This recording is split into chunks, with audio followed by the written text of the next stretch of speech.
réflexe a été de quitter cette salle remplie de virus. Mais le professeur m'a retenu. Je m'éloigne de vous. Pourquoi? Je veux pas mourir. On ne sort pas de la classe sans permission. Mais moi, avec ma peur extrême des microbes, je voulais absolument m'éloigner de cet endroit. Dans le couloir, j'ai vu encore plus d'élèves contaminés. Je me suis sentie mal instantanément. Je n'ai eu d'autre choix que de rentrer chez moi. Le lendemain, ma mère m'a emmené voir un médecin. Quand le médecin m'a demandé ce que j'avais, il a semblé complètement démuni. Ou la grippe? A-t-il des symptômes, le nez qui coule, des courbatures, mal à la gorge, de la fièvre? Non.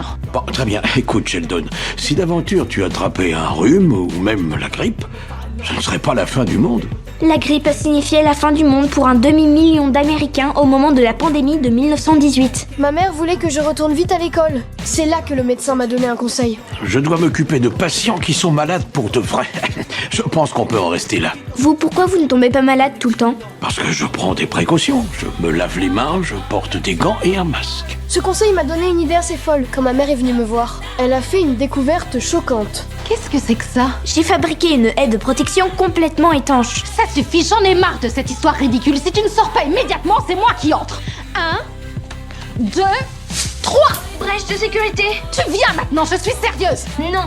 Face à la pression de ma mère, je n'avais aucune intention de céder. Elle n'a eu d'autre choix que d'aller chercher ma grand-mère. J'ai une idée pour attraper le fuyard, tu me permets? Et qu'est-ce que tu vas faire de mieux que moi? C'est une ruse qu'on m'a apprise pour faire sortir les taupes de leur trou. Évidemment, c'est à coup de club de golf qu'on les accueillait.